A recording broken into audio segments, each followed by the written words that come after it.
Would you please stand for the presentation of the colors? Girls, right up, attention! Garrett, colors! Forward! Right! Left! Left! Left! Right! Left! Left! Left! Left! Right! Left! Left! Left! Left! Right! Left! Left! Left! Left! Right! Left! Left! Left! Left side! Right! Left! Left side! Up! Center! Face! Reset! Colors! Please join me for the Pledge of Allegiance. I pledge allegiance to the flag of the United States of America and to the republic for which it stands, one nation, under God, indivisible, with liberty and justice for all. Carrot! Colors! Post!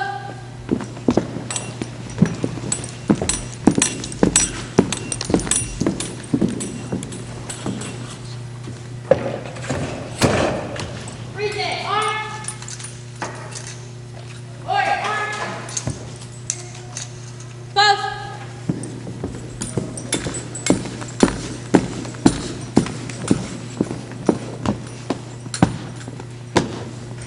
Forward! March! Left! Left! Left! Right! Left! Left! Left! Left! Right! Left! Left! Left! Left! Right! Left! Thank you. You may now be seated. Good evening, and welcome to the 2013 National Honor Society Induction Ceremony. My name is Allison Mifflin, and accompanying me on my right is my co-chair, Quincy Siegel. Thank you, parents, families, friends, and teachers for joining us and congratulating the new members on such a remarkable achievement. The National Honor Society is a prestigious organization in which few are presented with the opportunity to join. Its members are known for their high standards of scholarship, service, leadership, and character, all of which these inductees have clearly demonstrated. As members, these outstanding students will be admired by their peers for their commitment to their education as well as their community. They will also enjoy the collegiality fostered by this organization. While I've met many new friends through National Honor Society, I have learned just as many, if not more, lessons. I wish the new members the best of luck, and congratulations. I would now like to introduce the rest of the stage. Starting from my far right, we have Lana Welford, recipient of the Character Scholarship. Bryce Willie, recipient of the Leadership Scholarship. Kazia Thomas, recipient of the Service Scholarship. Shanali Warnakola-Saria, recipient of the Scholarship Award. Lauren Ballantyne, President of National Honor Society, and Peter Davis, Head of Galveston Beach Patrol. On my immediate left is Dr. Matthew Hay, President of the GISD School Board, Mr. Larry Nichols, GISD Superintendent, Mr. Joseph Pillar, Principal of Ball High, Dr. Marcia Ricks, TSTEM Director, Jalen Walker, and Naomi Duru, recipient of the Outstanding Senior Scholarship. Our special guests tonight include Ms. Carol Greeny-Wurst. Now we'd like to welcome Dr. Hay to give his opening remarks. Good evening. I would also like to welcome all of you here tonight to the 2013 Ball High School National Honor Society ceremony. Please excuse my voice, but between allergies and attending the Ball High Tornadoes baseball game last night, where it took 9 innings to beat Santa Fe 1-0 to move into second place, I've kind of lost most of the voice. Tonight we celebrate these 63 students and their induction into the National Honor Society. Those of you in the audience should be proud of these young men and women, as they have been chosen due to their scholarship, leadership, service, and character. I was talking earlier today to my father, and he reminded me that it was about 30 years ago that he sat in an auditorium like you did, or tonight, and watched proudly as I received my certificate and pin and was inducted into the Nacogdoches National Honor Society chapter. He was an educator before he retired, and he always used to remind me that although an event like tonight is a great honor, marking what these young men and women have already accomplished, It's also a beginning for these students to show their future potential. The National Honor Society's purpose was to create enthusiasm for scholarship, to stimulate a desire to render service, to promote leadership, and to develop character in students. This was purposely written in future tense because these students will be eventually remembered for what they do going forward. I commend all you students tonight for beginning this journey, and congratulations on being inducted into the National Honor Society. Thank you, Dr. Hay. Now I'd like to call on Mr. Nichols to present his welcoming remarks. The central office staff also wants to congratulate you on your honor that you're going to receive tonight. You know, honor is an interesting word. It's a word that we'd like to be associated with, honor. And I'm confident that you, in your high school career, will bring honor to yourself and honor to Ball High. Thank you. Thank you, Mr. Nichols. Next, we have Mr. Pillar and Dr. Ricks to say a few words. Good evening. On behalf of the Ball High's faculty and staff, we'd like to say thank you for coming out and showing these students just how special they truly are. Without further ado, Dr. Ricks, and we'll get this started. Welcome and enjoy the ceremony. Thank you.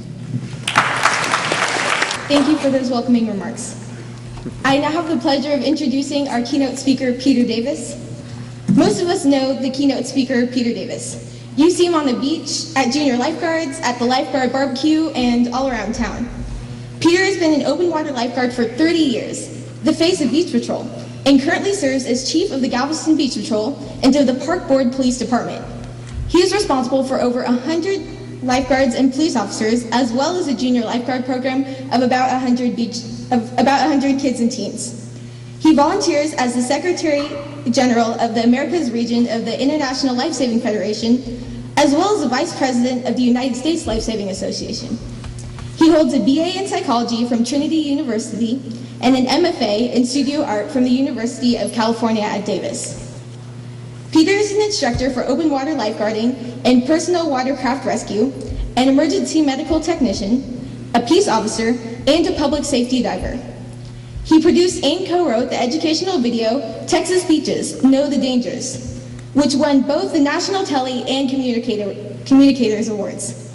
He's also somewhat of a surf celebrity, having been featured in the popular surf documentary, Step Into Liquid. He has traveled extensively in Central and South America, Asia, and Africa, co-edited the Spanish edition of the USLA manual, and spearheaded a great deal of life-saving development work around the world, particularly in Central and South America. In addition to his life-saving career, Peter, a seventh-generation Galvestonian, has taught art in Galveston, Brooklyn, and Botswana. He spends his free time surfing, training, and spending time on the beach with his 7-year-old daughter, Kai. He loves Galveston and was the art director of the Galveston Seawall Mural Project. We are super honored to have him come speak for us today, so please give a warm round of applause to Peter Davis.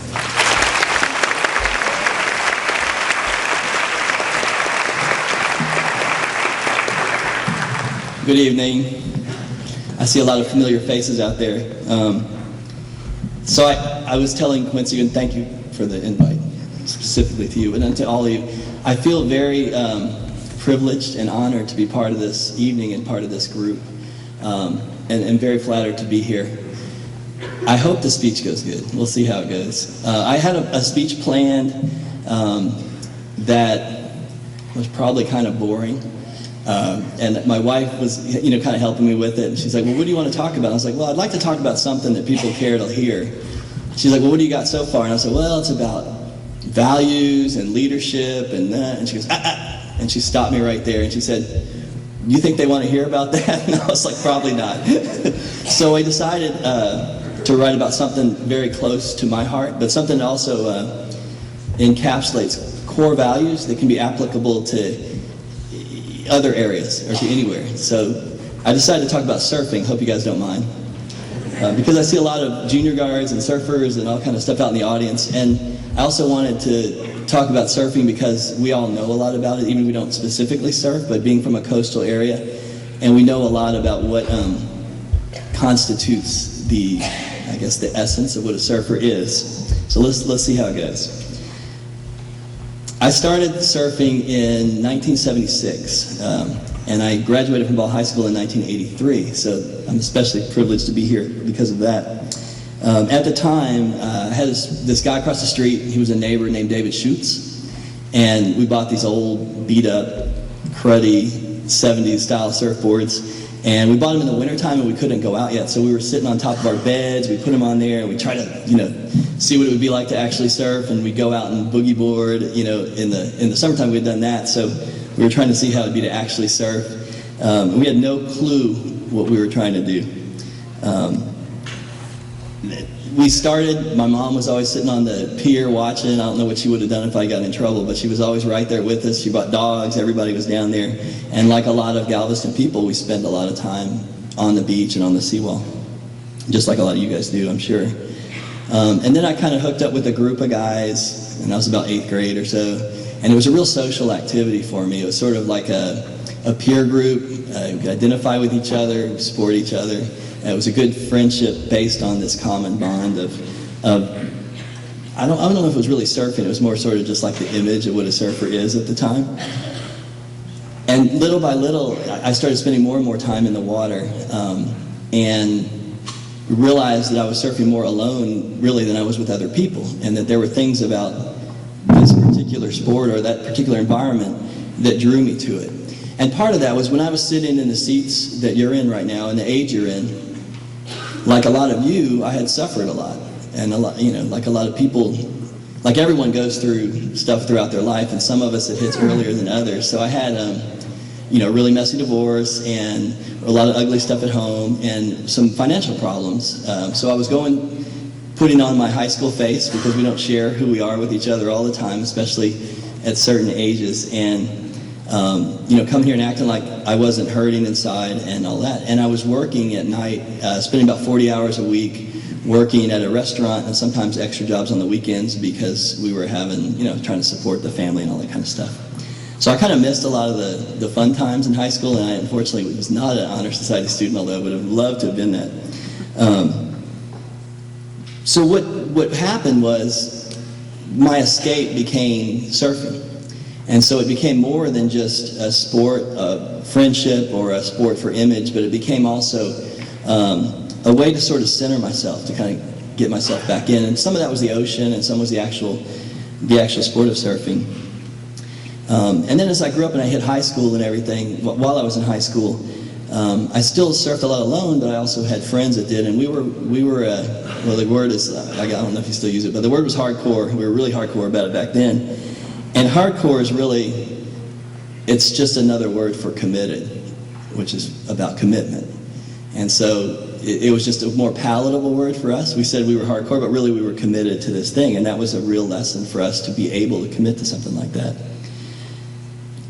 The reason I kept surfing, and still do now, was because I think that there was something, it's hard to talk about, but I think that there was something where it was a connection to something a little bit intangible, but something beyond our physical experience here. And so that part of that was being part of the ocean, or close to the ocean, where there are forces out there that we do not understand, nor will we, even though we feel sort of we're drawn to it because we're actually from the ocean, and our blood is basically salt water with a few other things mixed in. So we still feel this connection to the ocean, whether it's going and looking at it or spending time with an activity, fishing or surfing or whatever, down in the ocean. So I think that was something that kept drawing me there. And then there was another part of it that was about that experience of riding a wave. And, so we have this sort of, catch a wave, this, that. But riding a wave it puts you in a state that is not like our normal existence when we go through life. And you don't have to have surfed to understand what I'm talking about. It could be the moment when the basketball leaves your hand and time slows down and your heart beats slow. It sounds like it's probably really beating fast. And it hovers and you freeze. And you're focused only on that one thing. You're not aware of yourself, but you're aware of yourself. You're not self-consciously aware of yourself, but you have a deep awareness of that moment right then. And you guys, each of you knows what I'm talking about. Each of you has felt that making art or reading or playing tennis or running or, meditating. I mean, it could be all kind of things that bring you to that point. And for me, it just happened to be surfing that put me in that frame of mind. So the feeling part of this ocean and also getting myself in a position where I was in that moment beyond my sort of physical existence, at least for just a couple of seconds, as I caught a wave, is an addiction, and it's a good addiction, and it's a gateway to more. It's a connection to something beyond us. So when I talk about surfing, when I bring the word up, there's stuff that's in your head automatically. You have this sort of idea of what surfing is as a sport or an activity. You can kind of picture it in your head or whatever. But you also probably have some kind of something in there that says, what's a surfer? And so I think there's a difference between what you would consider sort of a true surfer versus someone who surfs and who does other activities and that kind of stuff. And I know that sort of image changes through the decades, and we're talking about 30-something, almost 40 years of surfing, just in my personal experience. And I know that the image has kind of changed through the times. Like in the 70s and 60s, it was like this soul surfer, you're on a search. You're like a Buddhist monk looking for nirvana. And then in the 80s, it became a very competitive sport. And surfing became a very commercial deal. And from that sprung out skateboarding and all kind of other activities, snowboarding and all that stuff. And it meant a lot of money. It also meant a lot of competition, and it sort of signified something else. And then the 90s, it was just sort of floating around because it got so popular that everyone does it. Now picture, in 1981, when I was, 15 or so, a sophomore in high school, there were probably 30 people in the whole of Ball High that were surfers. And there was not really anybody that surfed just a little bit. It was sort of you did it or you didn't do it. That's real different now. I think you guys all know tons of people who surf and do a lot of other sports and everything. So let's focus on for a minute, what is the sort of essence of a surfer? Like, not just as a practitioner of the sport, but also as the embodiment of what the core values that would be represented by that. And I just kind of picked through them in my mind, and simplicity of lifestyle, balance, strength, commitment, connection. And so when we talk about something like simplicity, I go to my grandma. My grandma she was amazing. She's this old kind of German descent woman, and she was really just very stoic and unemotional. And when I was really young, she was kind of chubby, and she had a bunch of junk in her house and everything. And as she aged, she kind of changed. She started getting rid of things, and she started simplifying her life. And she became, either as a result of that, I don't know if it was a chicken or egg thing, but she became very sort of content and comfortable with herself. And I remember when she died, my friend and I went up to clear out her apartment, and it took us all of an hour and maybe 10 minutes to clear out every single thing she had. We opened her closet, and most people's closets are full of shoes and stuff they haven't worn in 5 years and all that kind of stuff. Man, in hers, it was like 10 dresses, whoosh, pull them out, done. I mean, it was amazing. And I think that simplicity, the way she lived her life, was a very important value. And I think that it's sort of what you think of as surfers who live a very sort of elemental lifestyle, but it's a good way to live. Not a lot of distractions. Technology doesn't get in your way. You don't have too much stuff to focus on, and it helps you sort of remember what things are important in our existence and in our life. I had the unbelievable good fortune to live in southern Africa for a while, in a country called Botswana, which is sort of like Texas. I think there's 1 million people and 3 million cattle, probably like old version of what Texas used to be. And I knew so many people there that lived just really, really nice lives. I mean, they were pretty happy as a general rule compared to the people I know here. I think that a big part, Botswana is a fairly rich country by African standards, so there wasn't like tons of people hungry, and there wasn't, all that kind of stuff.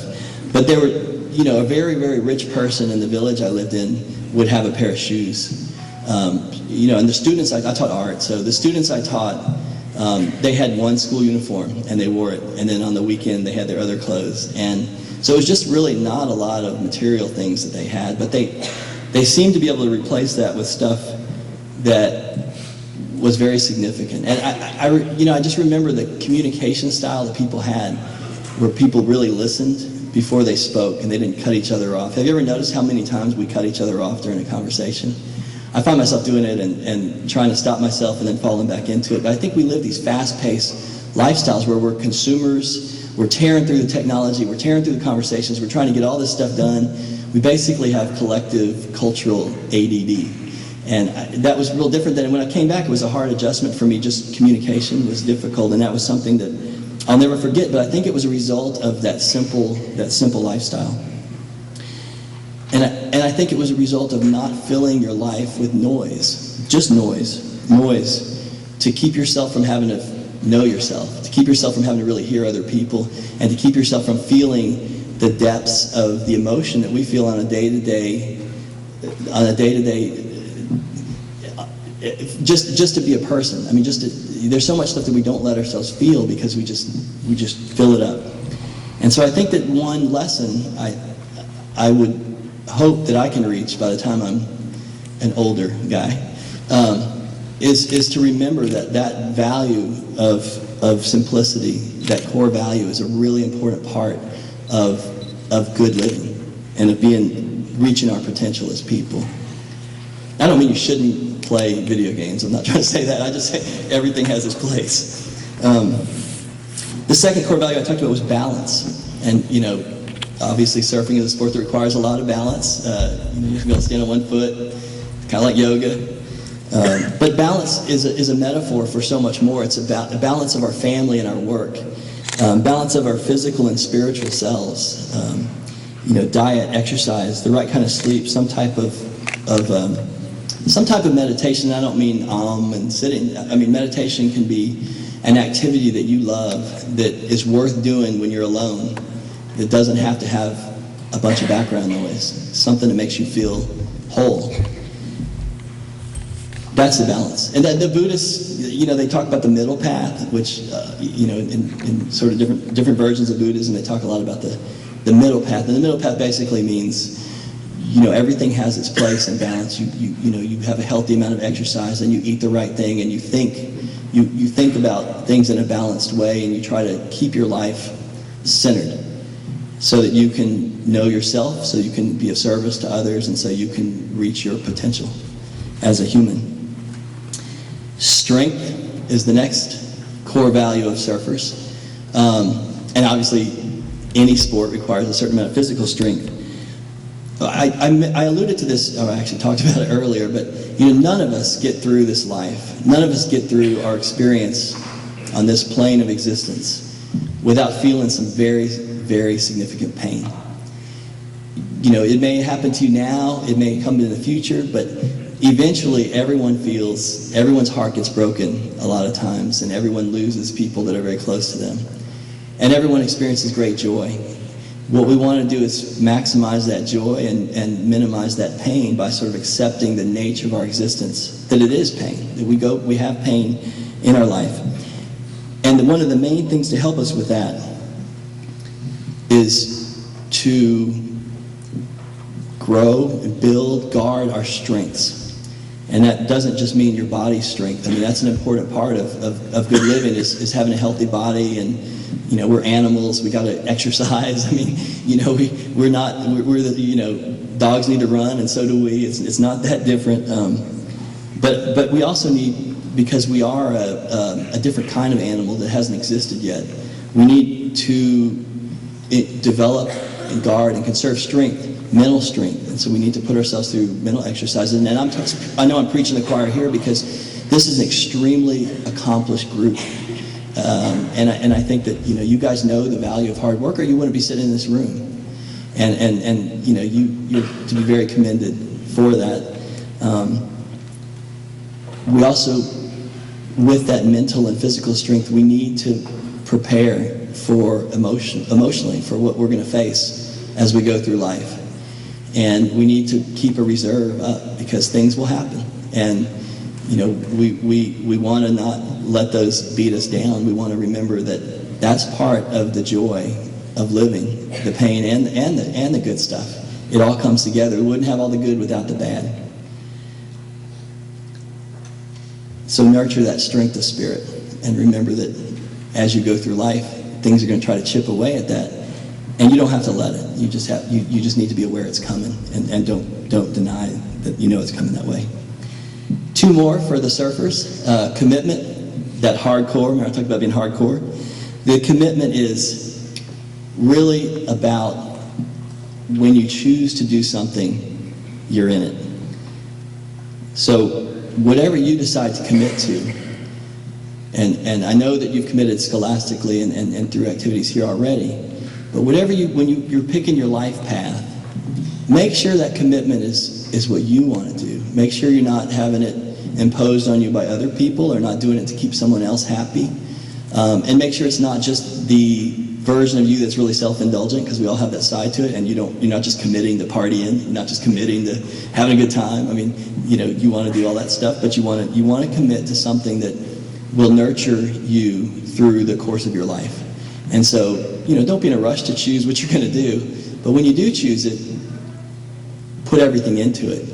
A lot of us now, I think we have this tendency to kind of ride the fence, like, oh, I think I'm going to join this, I'm going to do this, but then you're kind of like, well, I want to make sure I don't want to look bad. I'm not going to spend a bunch of time practicing this if I don't really get good, and I don't want people to see me fail and all that kind of stuff.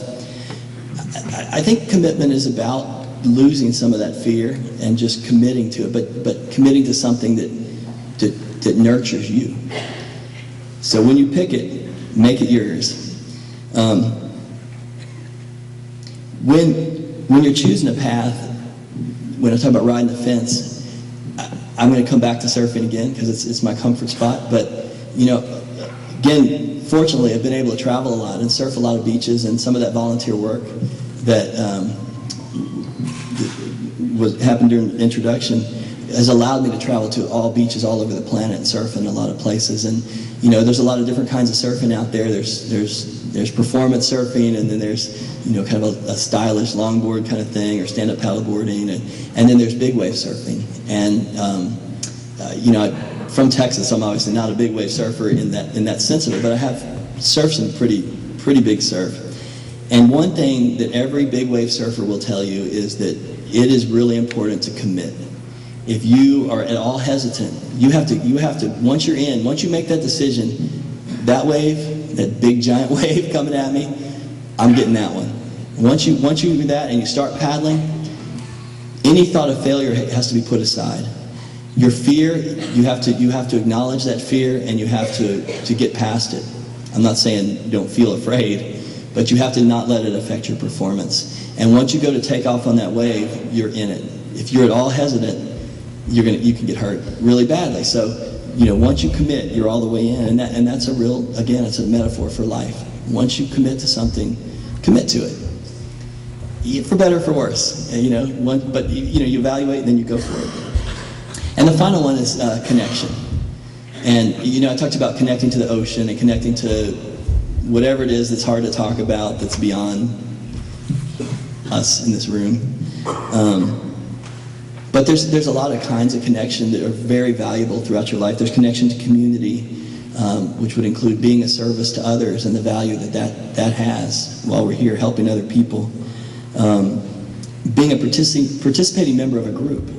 So if you do join a group and you're in a group here and you're in another, other groups and you're part of this high school and all that, don't just sit back and don't just sit back and kind of play it cool and try not to take any risks. I mean, you're in it. Do it. I mean, who cares? Make it work for you. So be connected. Let yourself be connected, and that includes family. And family's not, to me, is not just blood. I mean, blood family is a very important thing. It may be one of the most important things. But when you accept people into your family, whether it be your family of friends, they're in, and you need to let them in and to give them everything you can, and kind of get over your own personal needs to help other people. It seems like the reward is so much greater when you do stuff for other people, it comes back around so many more times on you.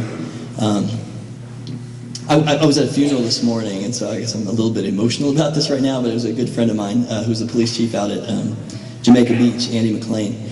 And he was a guy that was very connected to community. He was a guy that would come, if you needed a mattress moved at 11 o'clock at night from your house to somewhere else, and you didn't have a truck and he did, he'd be the guy that would say, yeah, I'll come over there and do it. And not a big deal. And he had more people at his funeral than I've ever seen in my life. If any of you guys had seen the traffic up there on the seawall, he had people from police agencies and friends and family from all over. They packed this church. They were piled outside. And, you have to have lived a good life to fill up a big church. That's a real sign that, people don't just show up in the middle of the workday because they feel obligated to. And then, of course, connection to the natural environment. We didn't touch on that, but that's such a key thing. This earth is so little, and we're all so interconnected all over the planet. And we have a tendency, I think, in the U.S. to think of our borders as the border to the world, and the days that we could even think like that are so gone, economically, but also environmentally. So remember that your little piece of whatever that little thing is you can do to reduce the amount of junk you leave around matters, because you'll be affected by it. If you're 16, by the time you're 40 or 50, it's really going to be a different place if people don't get their act together there. And then that connection to something beyond our physical existence is so important. I talked about that moment of riding a wave or shooting the basket or making art where suddenly, you guys have that activity where you're doing it and all of a sudden you realize 2 hours has gone by and you haven't had a thought about if some guy or girl likes you, or you haven't had a thought about you're hungry. You're just in the moment.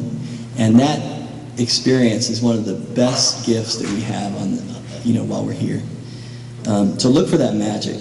It's everywhere if you're receptive to it, and it's nowhere if you're not. So, take the time to find it yourself. It's not a group activity.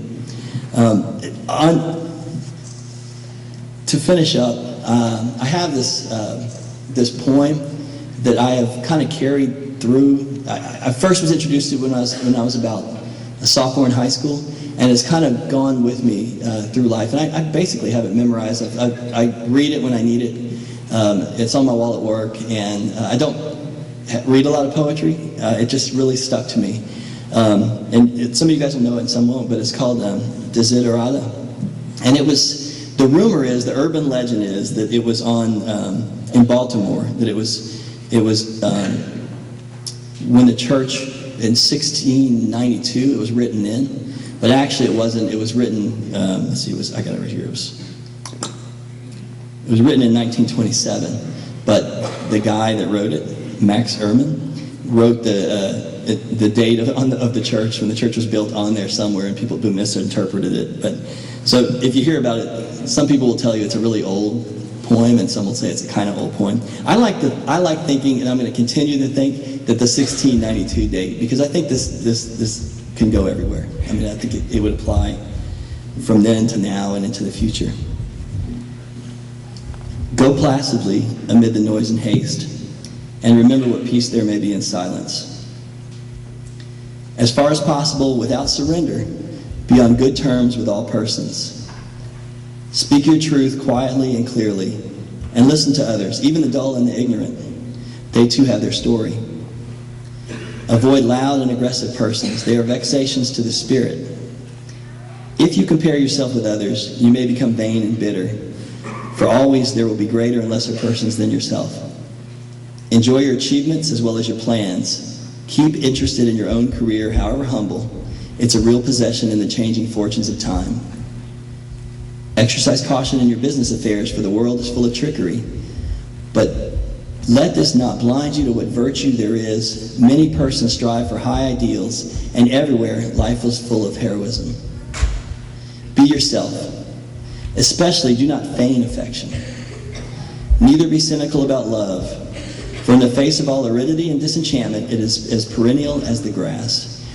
Take kindly to the counsel of the years, gracefully surrendering the things of youth. Nurture strength of spirit to shield you in sudden misfortune. But don't distress yourself with dark imaginings. Many fears are born of fatigue and loneliness. Beyond a wholesome discipline, be gentle with yourself. You are a child of the universe, no less than the trees and the stars. You have a right to be here. And whether or not it is clear to you, no doubt the universe is unfolding as it should. Therefore, be at peace with God, whatever you conceive Him to be, and whatever your labors and aspirations in the noisy confusion of life, keep peace within your soul. With all its sham, drudgery, and broken dreams, it is still a beautiful world. Be cheerful, strive to be happy, and I'll add ride the wave. Thank you. Thanks so much, Mr. Davis. I think we can really find a way to apply those words to our individual lives. Now I have the pleasure of introducing 5 extraordinary NHS members. These seniors were voted upon by all of NHS to receive the annual senior scholarships in the areas of scholarship, leadership, service, character, and outstanding senior. Here to light our candles representing the 4 NHS principals is Naomi Giroux, winner of the Outstanding Senior Scholarship. Our first senior to come speak is Shanali Warnicola-Surya, winner of the Scholarship Award.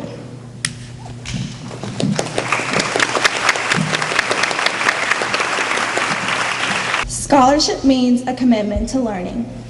A student is willing to spend hours in reading and study, knowing the lasting benefits of a cultivated mind.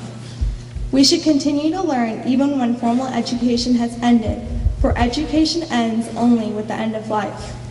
Knowledge is one great element in life which leads to the highest success, and it can be acquired in one way, through diligence and effort. Learning furnishes the lamp by which we read the past and the light which illuminates the future. Candidates have the charge to continually expand their world through the opportunities inherent in scholarship. Thanks, Shanali.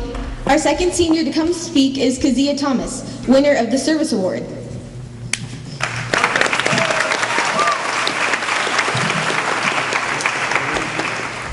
My office is service. Service can be described in various ways.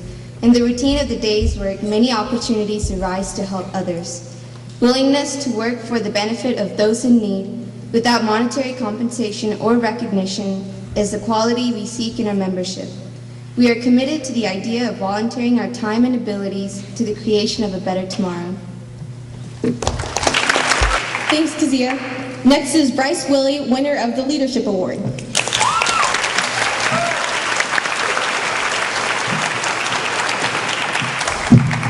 Leadership. Leadership should exert a wholesome influence on the school and take an initiative in the class and school activities. A real leader strives to train and aid others to obtain the same objectives. The price of leadership is sacrifice, the willingness to yield one's personal interests for the interest of others. A leader has self-confidence and will go forward when others hesitate. Sometimes a leader has to go off script. No matter what power and resources may exist in a country, they are ineffectual without the guidance of a wise leader.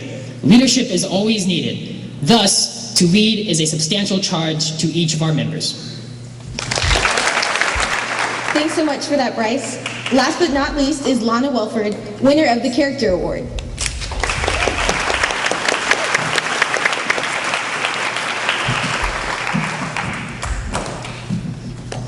Character is the force within each individual which distinguishes that person from others.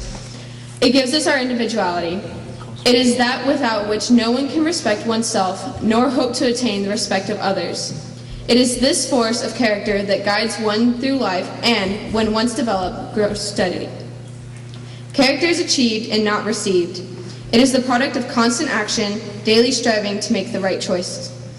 The problem with character is the problem of self-control. We must be in the reality that we wish to appear to others. By demonstrating such qualities as respect, responsibility, trustworthiness, fairness, caring, and citizenship, we may hope to prove by example what we value character.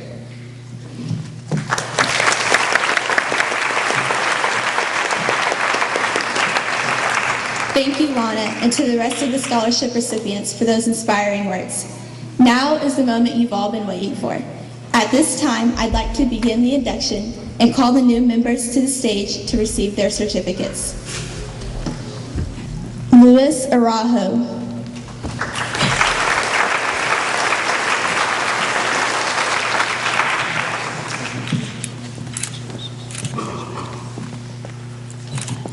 Kristen Autry.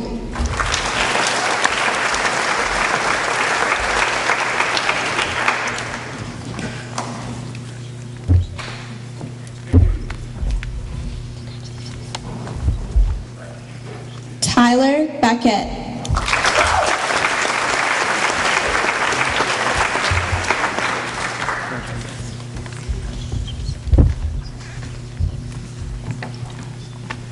Bryson Bassett.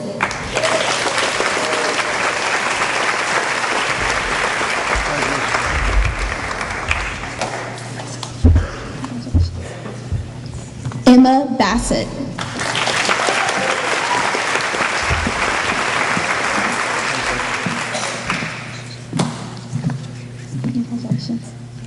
Sari Bell.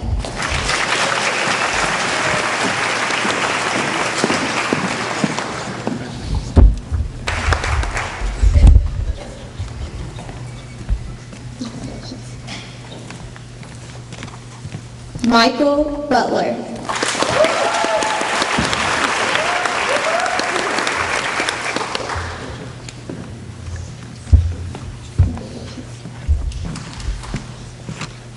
Carrie Callender.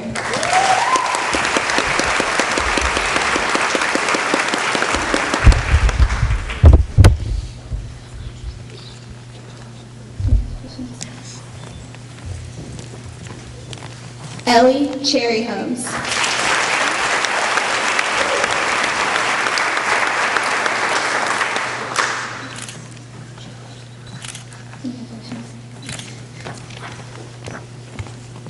Kaylee Coltzer.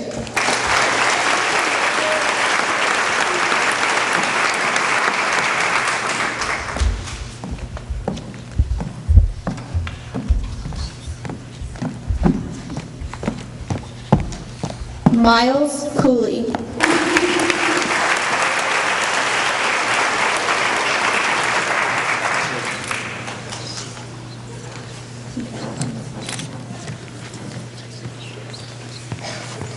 Dylan Davidson.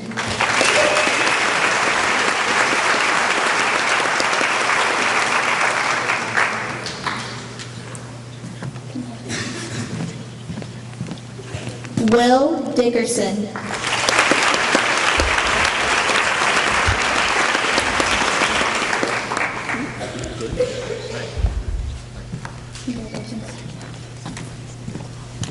Chase Dolphy.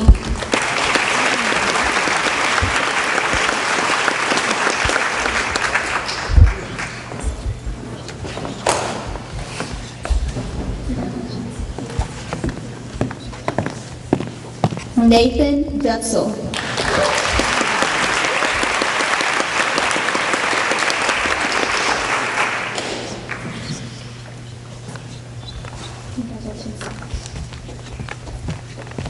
Rebecca Easton.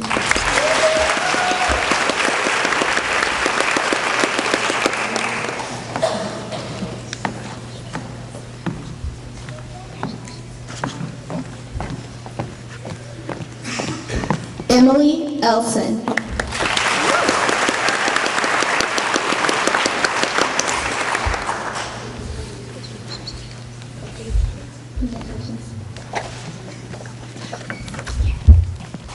Dominic Elsner.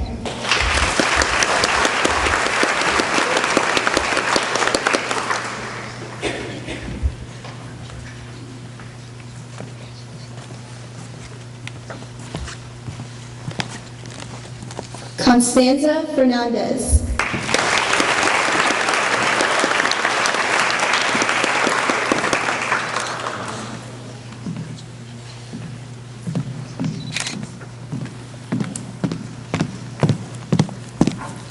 Crystal Fuentes.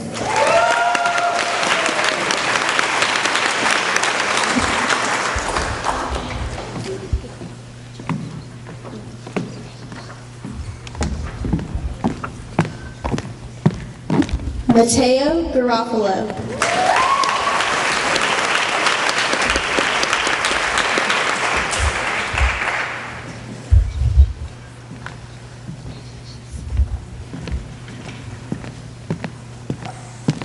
Bailey Glenn.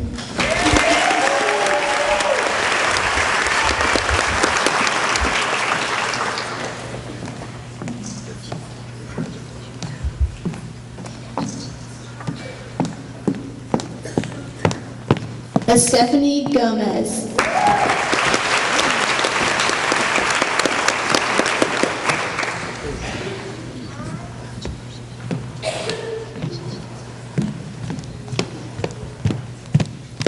Tanya Gonzalez.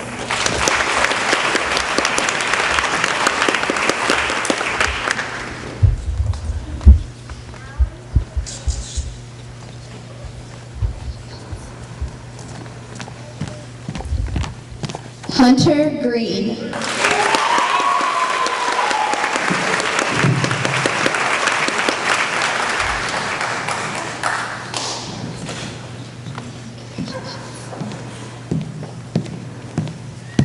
Emily Hall.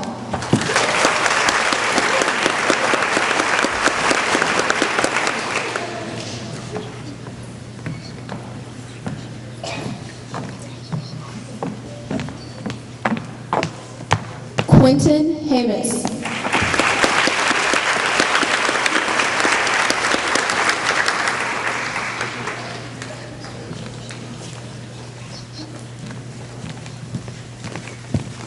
Ryan Heyman.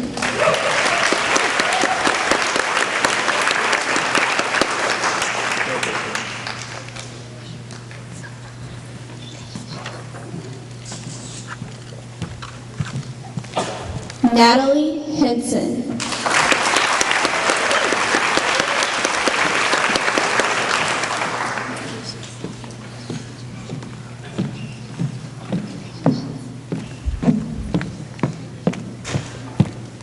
Sheridan Hopkins.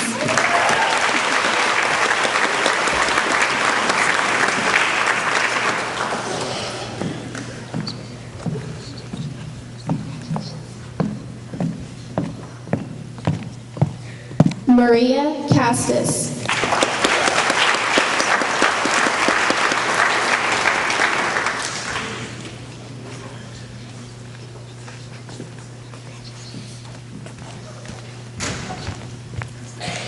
Annie Kinney.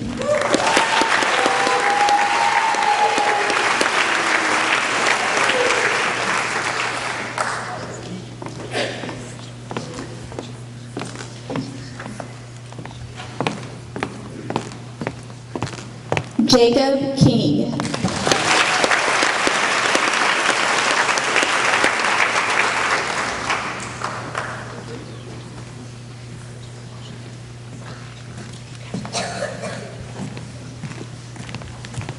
Hannah Kirby.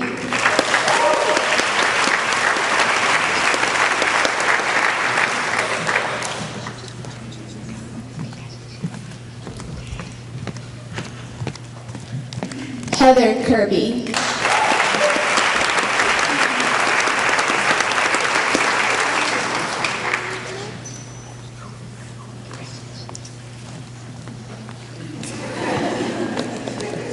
Matthew Kovacs.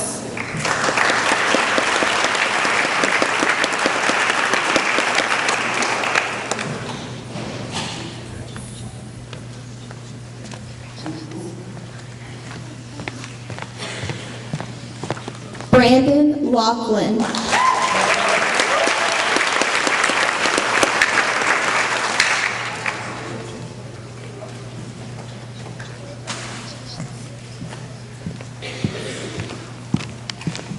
Angelica Mendoza.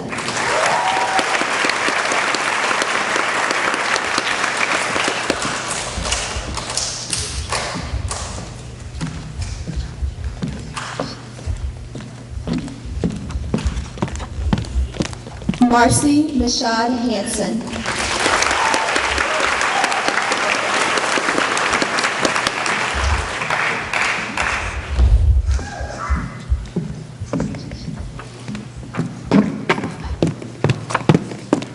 Sean Mifflin.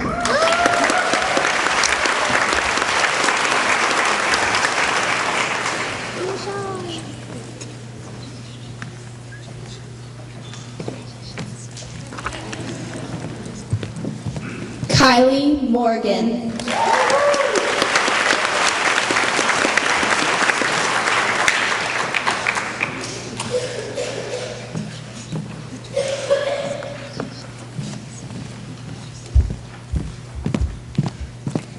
Alyssa Nash.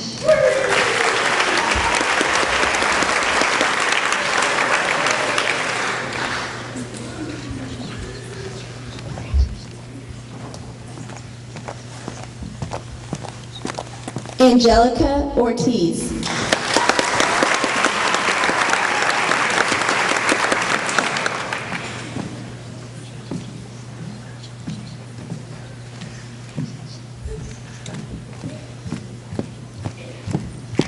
Ureli Perez Carrasco.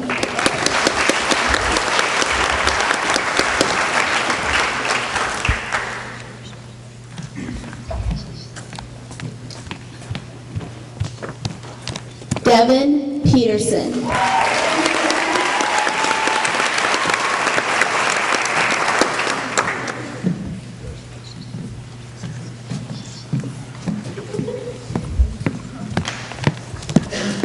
Devin Pleasant.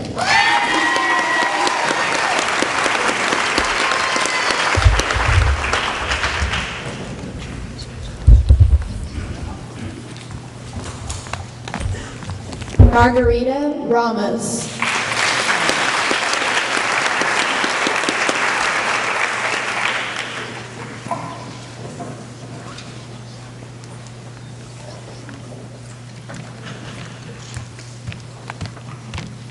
Aurora Ryan-Miller.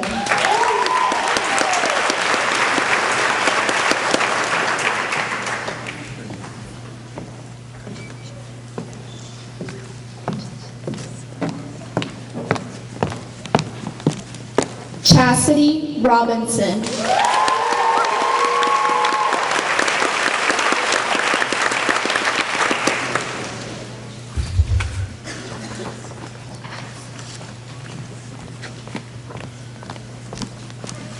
Joey Rosencrantz.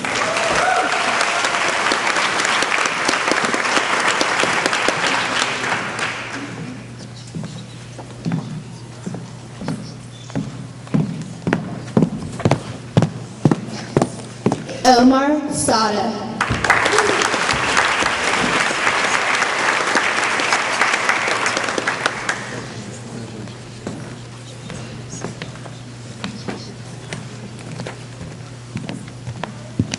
Amanda Sendejas.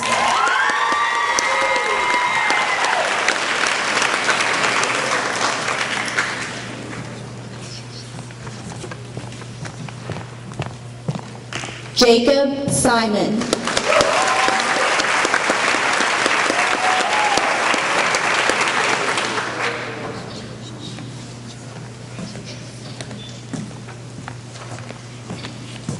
Olivia Sostrom.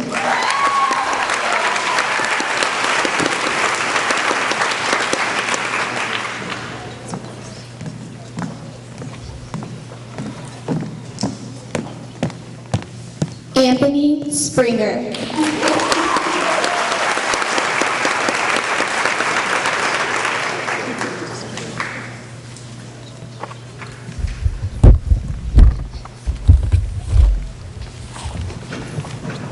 Todd Streck.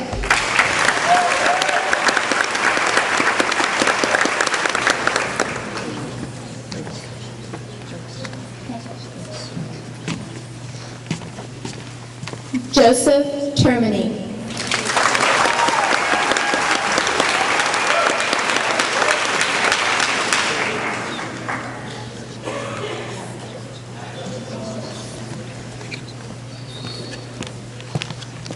Samuel Toth.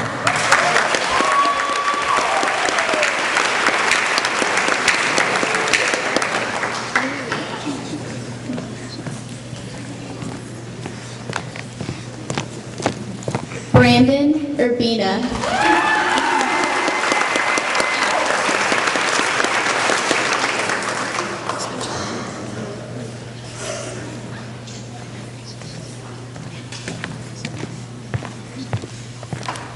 Jesse Zapata.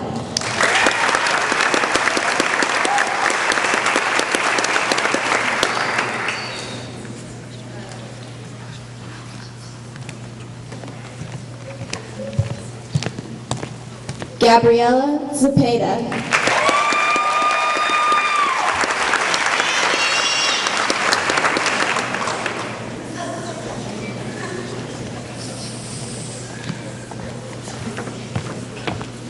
Yuvu Zhou.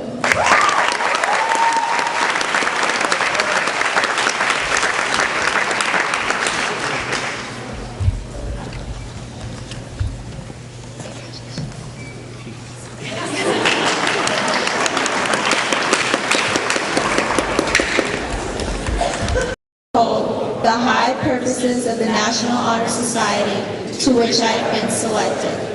I will be true to the principles for which it stands. I will be loyal to my school and will maintain and encourage high standards of scholarship, service, leadership, and character. You may be seated.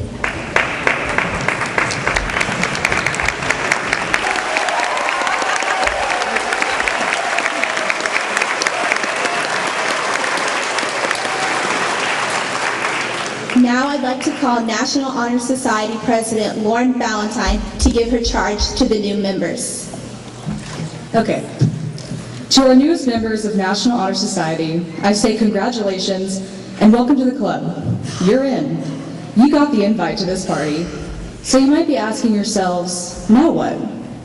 What am I supposed to do with a piece of paper, a candle, and a list of 4 qualities to maintain and encourage? Well, I'm glad you asked. High school students speak of these 4 years as a time to figure themselves out. Figure out what they want to do, where they want to go, and who they want to be. All this figuring can many times clutter important objectives. So my charge to you is this: to be a figure. Be a figure of leadership. Be a figure of diligence and perseverance. When everyone else is saying, I don't got time for that, be the somebody that makes time. Be the person who stands up to the plate, ready and willing to go the distance. When given the choice, choose the path less trodden. Rebel against the easy way out. Have the courage to choose what is right and lead others to do the same. There is a theory that you have a greater chance of someone stopping to help you with a flat tire on a single country back road than on a 5 o'clock traffic jammed LA freeway. It's due to something called diffusion of responsibility, a someone else will stop to help mentality. With this in mind, I charge you to be that figure of responsibility. Be the person who stops to help. Don't expect others to do it. Don't rationalize you not doing it, just do it. Trademark Nike. And create a habit of doing so. Be a figure of compassion. Reach out to the hurt or struggling. Care for the people who need your help most and look out for them. Finally, I charge you to be a figure for this honor society, this school, this community, and beyond. Combining all the qualities stated, use the power and resources you have been given to accomplish something no one else has done before, something influential, something great. Use that piece of paper as a reminder that you are an outstanding individual and have the support of a fantastic group of people. Use that candle as a reminder to do all that you are capable of before your time here burns out. And use those 4 qualities, scholarship, service, leadership, and character, as guiding tools in all of your actions. So, have you figured it out? Thank you and congratulations. I have the honor of concluding the ceremony. It's been a really amazing ceremony. Congrats to the new members. NHS is a lot of work, but it's always meaningful and it's always worth it, and I'm really glad to be a member. I want to say a couple thank yous. Thank you to Peter Davis and Lauren Ballantyne. Your words are truly inspirational, and I hope we can carry them in our day-to-day lives. Thanks to Dr. Hay, to Mr. Nichols and Mr. Pillar, to Dr. Ricks, and to Mr. Mahaffey and Allison, who helped put this whole thing together and did a really amazing job at it. Thanks to all the members on stage, because you guys are truly extraordinary, and to all the other members who made this possible. And finally, thank you to the Faculty Council.